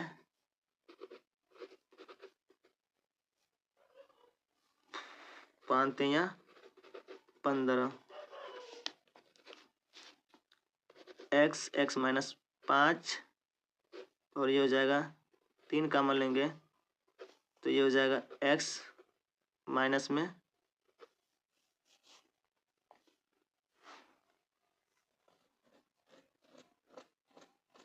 यहाँ माइनस है तो प्लस हो जाएगा। यहाँ पे कहीं ना कहीं गलती हो रहा है, सवाल फिर से।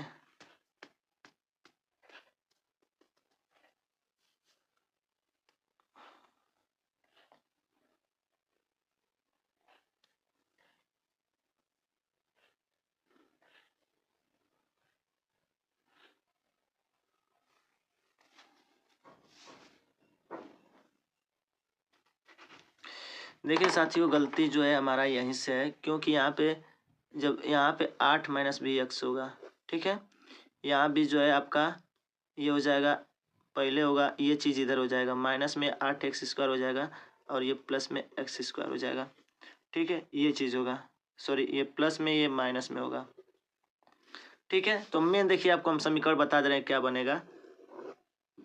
यहाँ थोड़ा सा गलती हो गया है, देखिए ये हो जाएगा 1/x अब प्लस में 8 माइनस x बराबर में 8/15। इसका गुणा इधर हो जाएगा तो 8 माइनस x अब प्लस में x बटा में ये हो जाएगा x और ये 8 माइनस x बराबर में 8/15। इससे ये खत्म हो जाएगा, ये 8 बचेगा, ये हो जाएगा 8x माइनस में x स्क्वायर बराबर में 8/15। 8 से 8 खत्म हो जाएगा, ये हो जाएगा माइनस में x स्क्वायर प्लस में 8x और ये आ जाएगा इधर हो जाएगा 15 बराबर में 0। मन करे तो आप पूरे माइनस से गुणा कर लीजिएगा, चाहे माइनस का अमल ले लीजिएगा। तो ये x स्क्वायर ये हो जाएगा 8x, ये हो जाएगा माइनस में 15 बराबर में ये प्लस में 15 हो जाएगा, ठीक है। तो माइनस हम काम ले लिए, चाहे माइनस से पूरे में भाग कर दीजिए तो ये खत्म, माइनस भाग देने का मतलब खत्म हो जाएगा, ठीक है। अब बाकी ये आप ये है तो आप इजीली इसको सॉल्व कर लेंगे। तो यहाँ से आपको ये पता चल जाएगा कि x की वैल्यू क्या आएगी, जो पॉजिटिव आएगा उसी पॉजिटिव वैल्यू को लेके आप क्या कीजिएगा, इस वाले में और इस वाले में क्या कर लीजिएगा, पुट कर लीजिएगा। ये 8 माइनस x था, ठीक है। साथियों थोड़ा सा हमसे मिस्टेक है तो इसके लिए आपसे हम जो है रिक्वेस्ट करेंगे कि आप इसको सवाल को सॉल्व कर लीजिएगा, ठीक है। चलिए आगे सवाल देखिए, 16वां सवाल। ध्यान नहीं दिए इसलिए थोड़ा सा गलती हो गया है। कह रहा है पुनीता की 2 वर्ष पूर्व की आयु और अब से 4 वर्ष बाद की आयु का गुणनफल उसकी वर्तमान आयु के दोगुने से 1 अधिक है, उसकी वर्तमान आयु ज्ञात कीजिए। है काफ़ी आसान है, ठीक है। पहले हम समझते हैं, क्योंकि बस इसमें पुनीता की बात की जा रही है तो इजीली इसको हम कर लेंगे, ठीक है। तो लिखेंगे हम लोग क्या, हल। क्या लिखेंगे, हल। माना पुनीता की वर्तमान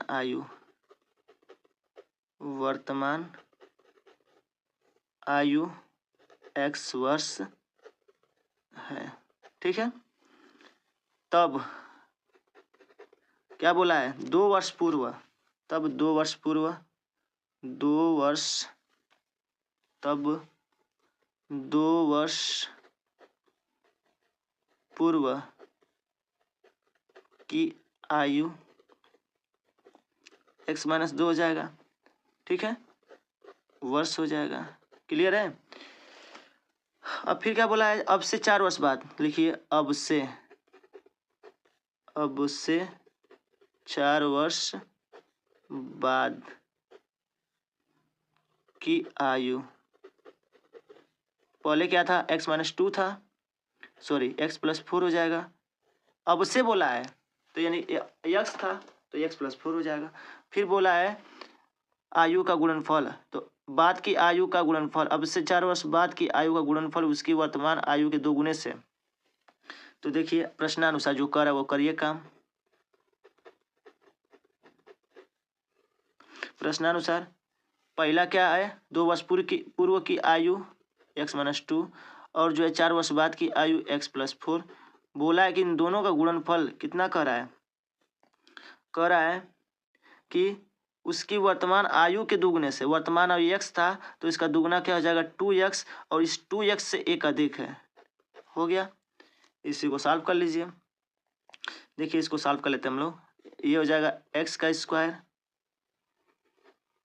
स्क्वायर और ये हो जाएगा 4x माइनस में 2x, ये हो जाएगा 8 बराबर में 2x प्लस 1।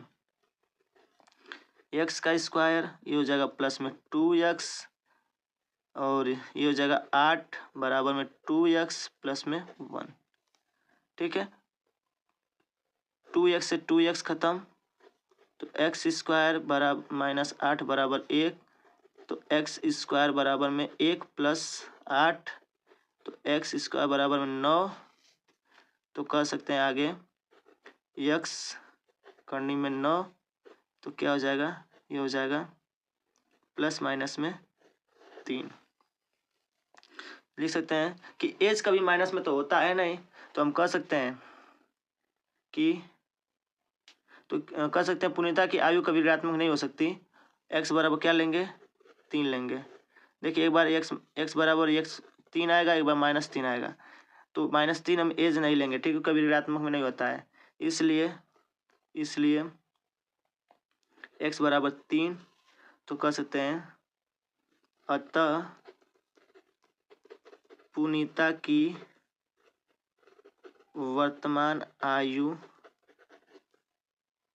3 वर्ष है। तो दोस्तों इस प्रकार से उम्मीद है कि आपको ये भी क्वेश्चन समझ में आ गया होगा। देखिए काफ़ी इजी है, ठीक है, बस केवल आपको अच्छे से ध्यान देने वाली बात है। अगर ध्यान देंगे तो सवाल लगा लेंगे, नहीं तो बहुत बड़ी समस्या है, ठीक है। मेहनत तो थोड़ा आपको करना पड़ेगा, क्योंकि पेपर आपको देना है तो मेहनत करना पड़ेगा। बिना मेहनत के कुछ होने वाला नहीं है। और जो भी क्वेश्चन यहाँ पे हम बता रहे हैं आपको बिल्कुल छाटे हुए क्वेश्चन है। फिर से यही बात हम फिर से आपको बता रहे हैं, ठीक है। चलिए आगे क्वेश्चन देखते हैं हम लोग। अब ध्यान दीजिएगा, अब हम ज़्यादा जो है कुछ नहीं करेंगे, बस आपको जो है मेन समीकरण बता देंगे कैसे सॉल्व हो रहा है, ठीक है। मेन समीकरण बना के हम छोड़ देंगे, ठीक है। आप सोल्यूशन आगे कर लीजिएगा, ठीक है, क्योंकि समय वीडियो बहुत काफ़ी लॉन्ग हो गया है, ठीक है। चलिए कह रहा है क्या, एक रेलगाड़ी एक समान चाल से, एक रेलगाड़ी ध्यान दीजिएगा, एक रेलगाड़ी एक समान चाल से 140 किलोमीटर की दूरी तय करती है। यदि चाल 5 किलोमीटर प्रति घंटा अधिक होती है तो उसी यात्रा में 1/2 घंटा कम समय लेती है। रेलगाड़ी की चाल ज्ञात कीजिए। और एक बात सबसे इम्पोर्टेंट है, जब भी ऐसे सवाल पूछे जाए, ये सवाल पूछे जाते हैं, और 2020 में पूछा गया है, 2024 में ये इम्पोर्टेंट सवाल है, मान के चलिए, ठीक है। अब देखिए, जो लास्ट में दिया होता है वो उसी को मानते हैं। रेलगाड़ी की चाल पूछा है तो इसी को किसको मानेंगे, इसी को मानेंगे, ठीक है। तो लिखेंगे हल माना रेलगाड़ी की चाल x किलोमीटर प्रति घंटा है, ठीक है। और जब 180 किलोमीटर की दूरी तय करने में रेलगाड़ी द्वारा लिया गया समय, तो लिखेंगे 180 किलोमीटर की दूरी तय करने में लिया गया समय। अब जाहिर सी बात है, जब 180 किलोमीटर चलेगा तो कुछ समय लेगा ही लेगा। समय लेने की बात कर रहा है, तो आपको पता है समय बराबर क्या होता है। समय बराबर क्या होता है, दूरी बटा चाल होता है, ठीक है। तो अब बताइए समय, तो समय को हम t1 मान लेते हैं, ठीक है। दूरी क्या है, इसकी दूरी कितनी थी, 180 किलोमीटर। इसका चाल क्या था, x था, ठीक है। जैसा उसने कहा वैसा हमने कर दिया, ठीक है। फिर आगे क्या बोल रहा है आगे कि इसकी बढ़ी हुई चाल कितनी बढ़ जा रही है, 5 किलोमीटर। तो यहाँ 5 क्या कर देंगे, जोड़ देंगे, ठीक है। अब देखिए आगे कह रहा है अब आगे इस चाल से तो ये तो हो गया ना। तो पहले इतना था, x था। अब जो है आगे 5 किलोमीटर प्रति घंटा बढ़ जाता है। तो इसमें अगले स्टेप में लिखेंगे इस चाल से 180 किलोमीटर की दूरी को तय करने में लगा समय क्या हो जाएगा, फिर वो वही दूरी बटा चाल। तो ये हो जाएगा t2। दूरी क्या होगी, वही 180 किलोमीटर होगी। अब चाल इसका जो है क्या हो जा रहा है, 1 घंटा अधिक हो जा रहा है। तो 1 घंटा अधिक का मतलब 5 किलोमीटर बढ़ जा रहा है। तो क्या हो जाएगा, x+5 हो जाएगा। अब जो है इसका जो समय है 1/2 घंटा लगता है, अधिक समय लगता है। उसी यात्रा में 1/2 घंटा अधिक समय लगता है, यानी कि ये अधिक समय लेगा। तो अब आप कह सकते हैं t बराबर क्या हो जाएगा, t1 + t2, ठीक है। अब बताइएगा टोटल समय कितना है, 1/2 ले रहा है, ठीक है। अच्छा बराबर, अब t1 कितना है, 180 है। लेकिन बोला क्या, पहले ही बोल दिया उसी यात्रा में जो पहले ये यात्रा करा था उसमें 1/2 घंटा अधिक समय लगता है, 2 घंटा अधिक समय लगता है। मतलब आप कह सकते हैं इसमें 1/2 जुड़ जाएगा, ठीक है। 1/2 क्या हो जाएगा, इसमें जुड़ जाएगा। तो इसका मतलब आप कह सकते हैं यहाँ पे कि जो t2 बराबर आगे हो जाएगा क्या हो जाएगा, 180 और ये x+5 और ये हो जाएगा 1/2, ठीक है। अब प्रश्नानुसार, उम्मीद है कि आपको समझ में आ रहा होगा। नहीं समझ में आया तो इसको फिर से स्किप करिए और फिर से देखिए रिवीज करके, ठीक है। तो अब बताइए, और दोनों की जो क्या नाम है, समय होगी बराबर लगेगी। दोनों की समय क्या होगी, बराबर होगी, और दोनों आपस में बराबर होंगे। इसका मतलब आप कह सकते हैं कि पहला क्या ले रहा है, 180 x बराबर में ये हो जाएगा 180 + 5 और ये हो जाएगा 1/2। तो ये हो जाएगा 180/x और ये हो जाएगा 180/x + 5 बराबर में 1/2। ठीक है। तो साथियों उम्मीद है कि आपको समझ में आ रहा होगा। ठीक है, अब हम जो है इसका सलूशन जो है यहीं पे हम इतना ही छोड़ दे रहे हैं, आगे आपको ये सॉल्व करना है। ठीक है, समीकरण हम बना दिए हैं, आगे आप सलूशन कर लीजिएगा इसका। ठीक है, काफ़ी ईजी है ये, काफ़ी ईजी है। ठीक है, चलिए आगे देखिए ये सवाल। काफ़ी लॉन्ग वीडियो रहा है इसलिए थोड़ा सा प्रयास करें कि कम समय में हो जाए। दो वर्गों के क्षेत्रफलों का योगफल 157 मीटर है। यदि इसके परिमापों का योग 68 मीटर स्क्वायर हो तो वर्गों की भुजाएं ज्ञात कीजिए। अभी ऐसा पीछे हम लोग सवाल देख चुके हैं, तो चलिए अपना हम लोग कर्तव्य करेंगे। माना जो कहा वही करेंगे। ठीक है, माना दोनों वर्गों की भुजाएं x मीटर तथा y मीटर है। ठीक है, प्रश्नानुसार क्या बोला है ये तो करना अनिवार्य है। ठीक है, प्रश्नानुसार बोला है दोनों का योगफल, क्षेत्रफलों का योगफल। ठीक है, तो पहली बात है परिमाप दिया है तो लिखेंगे परिमाप, परिमापों का योगफल कितना दिया है 68। और आपको पता है कि परिमाप है, दो वर्ग है तो इसका मतलब वर्ग का परिमाप क्या होता है, वर्ग का परिमाप होता है 4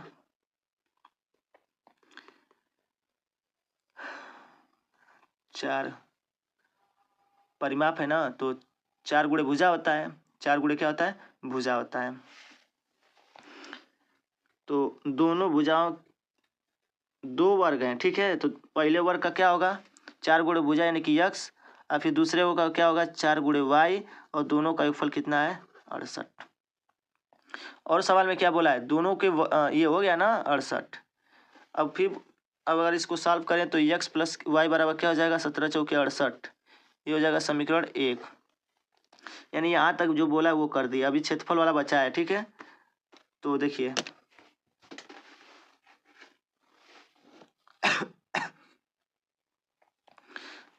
अब आगे देखिए क्षेत्रफल वाला काम करेंगे। क्षेत्रफल तथा क्षेत्रफलों का योगफल, बताइए वर्ग का क्षेत्रफल क्या होता है, वर्ग का क्षेत्रफल होता है भुजा का स्क्वायर, यानी कि कह सकते हैं x का स्क्वायर, और फिर दूसरे जो है वर्ग का क्षेत्रफल क्या हो जाएगा y का स्क्वायर, बराबर में क्या हो जाएगा ये 157। ठीक है, ये हो गया। अब इसको हम कह सकते हैं इक्वेशन टू नहीं, इक्वेशन 2 इसको मत लीजिए, यहाँ से किसी एक का वैल्यू निकालिए। अच्छा है, कुछ तो कुछ करना पड़ेगा तभी जाके ये कुछ होगा सॉल्व। ठीक है, तो चलिए इसको मत रहने दीजिए, हम क्या करते हैं हम लोग, चलिए इसको समीकरण 2 मान लेते हैं। ठीक है, यहाँ से काम कीजिए, यहाँ से लीजिए समीकरण, ये लिखेंगे समीकरण 1 से ये हो जाएगा x बराबर में 17 माइनस वाई, समीकरण 3। इसको उठा कर रख दीजिए दूसरे में, समीकरण 3 का मान समीकरण 2 में रखने पर। ठीक है, तो रख दीजिए इसमें, तो x का मान रखेंगे तो 17 माइनस वाई का होल स्क्वायर, और ये वाई स्क्वायर बराबर में 157। 17 का वर्ग होता है 243, अरे 289, वाई स्क्वायर माइनस में 17 दूना के 34 वाई, और ये वाई स्क्वायर बराबर में 157। वाई 2y हो जाएगा स्क्वायर 289, 289 ये है तो इसको इधर लेके घटा दीजिए, 289 में से 57, 289 में से 257 घटा देंगे, 2 हो जाएगा, 4 हो जाएगा 42 हो जाएगा। ठीक है, 42 प्लस में 42 बराबर 0। ठीक है, तो अब हम लोग क्या कर सकते हैं इसमें,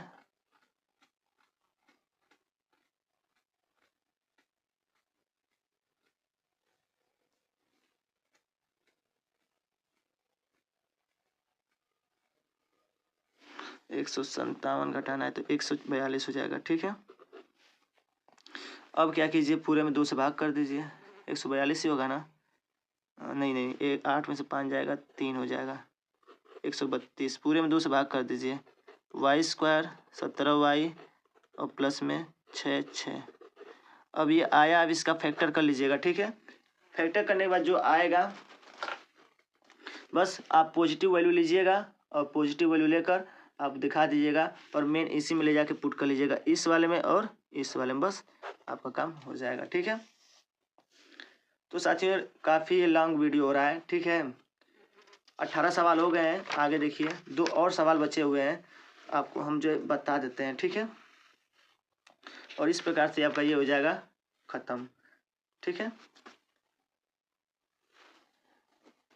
ज़्यादा हम नहीं बताएंगे, मेन समीकरण बना के आपका हम छोड़ दे रहे हैं, ठीक है।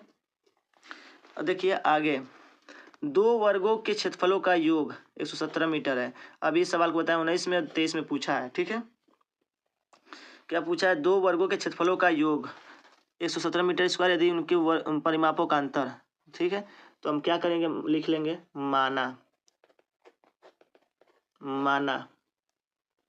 माना छोटे वर्ग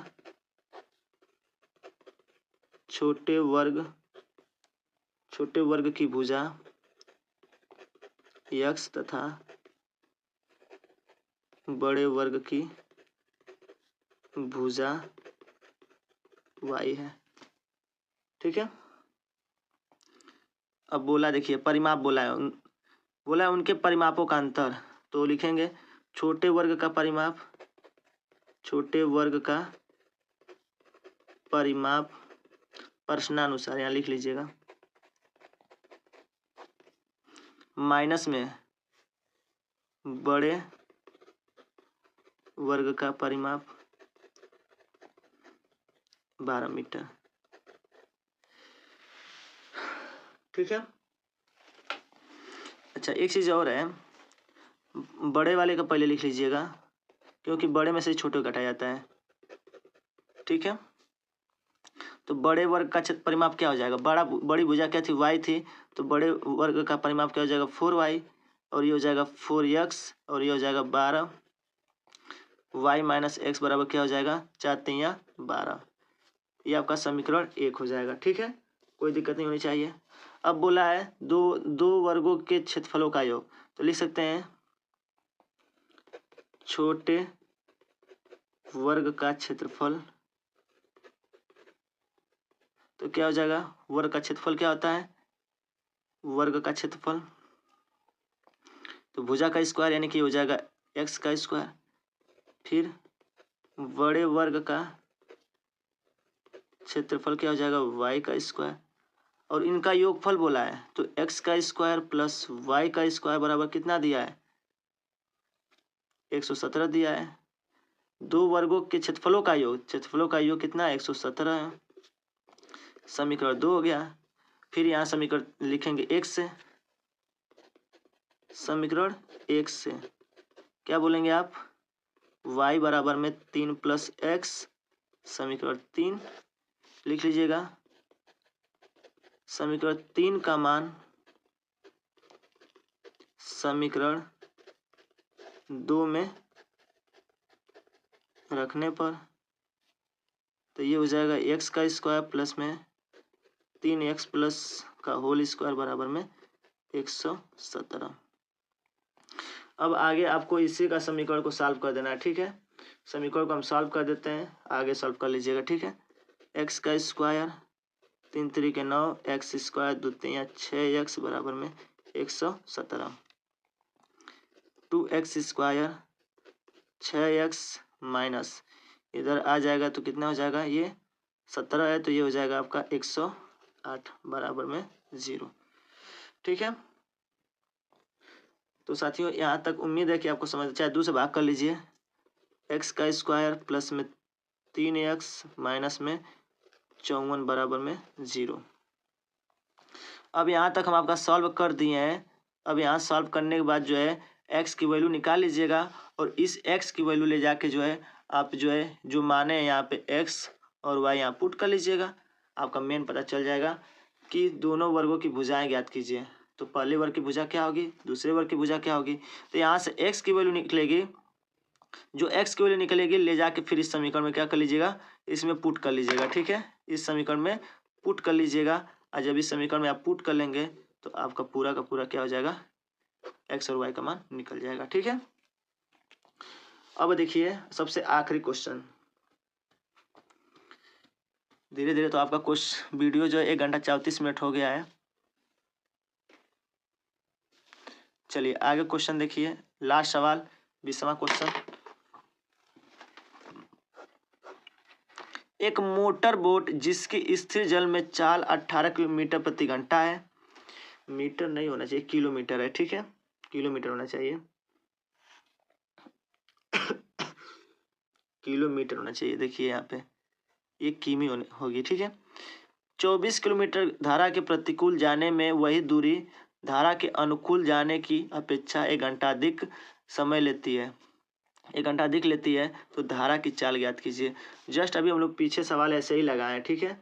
तो चलिए मानते हैं, जो लास्ट में दिया क्या दिया, धारा की चाल, तो मान लेते हैं हल माना धारा की चाल x किमी घंटा, ठीक है।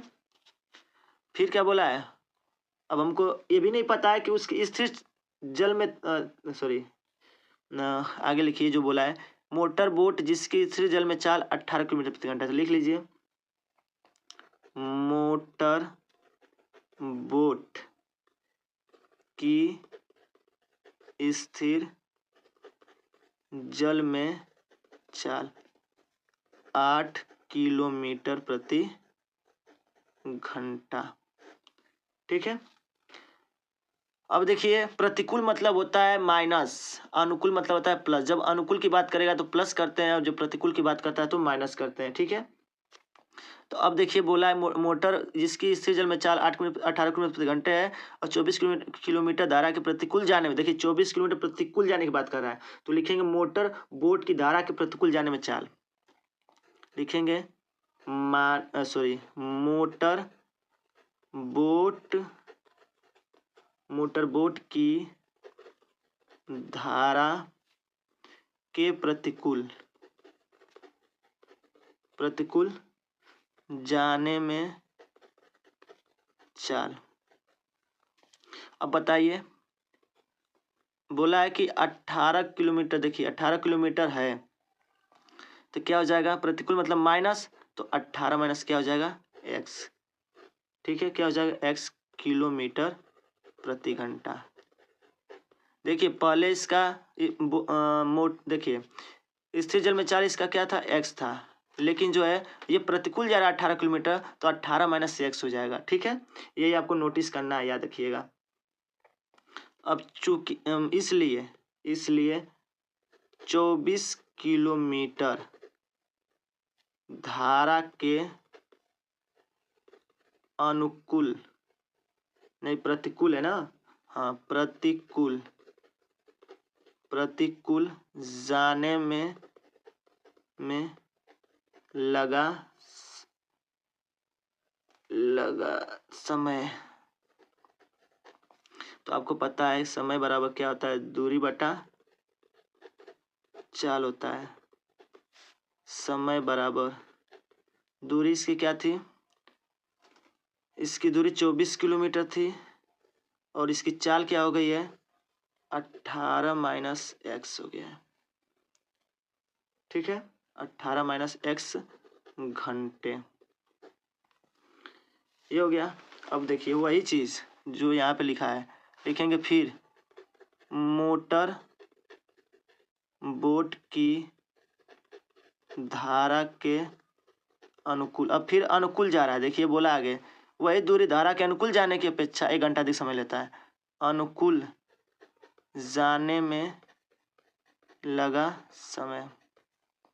तो बताइए क्या हो जाएगा, दूरी वो जो इसकी चाल थी वो 18 किलोमीटर था, वो तो रहेगा ही रहेगा, प्लस हो जाएगा क्योंकि प्रतिकूल है, यहाँ हम लिख लेंगे घंटा, ठीक है।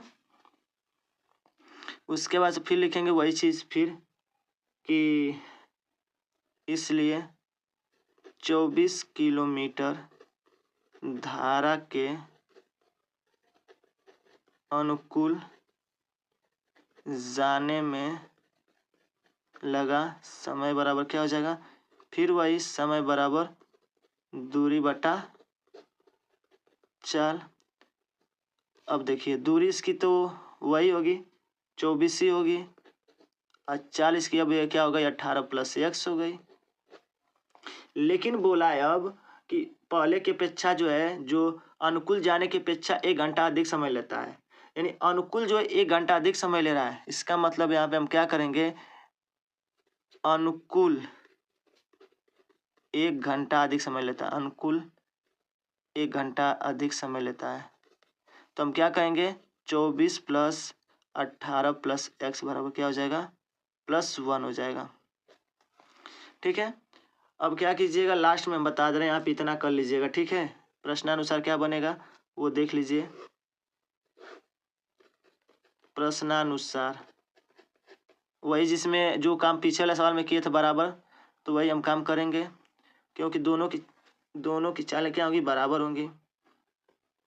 तो इसलिए हम कहेंगे 24x माइनस 18 - x बराबर क्या हो जाएगा 24 18 + x + 1। तो 24 बटा 18 माइनस x माइनस में 24 बटा 18 + x बराबर 1। अब आप साथियों इसको सॉल्व कर लीजिएगा।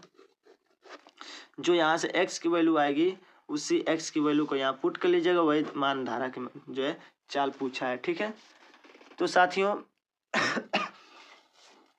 वीडियो काफ़ी लॉन्ग हो गया है, लगभग जो 1.25 घंटे की ये वीडियो हो गई है।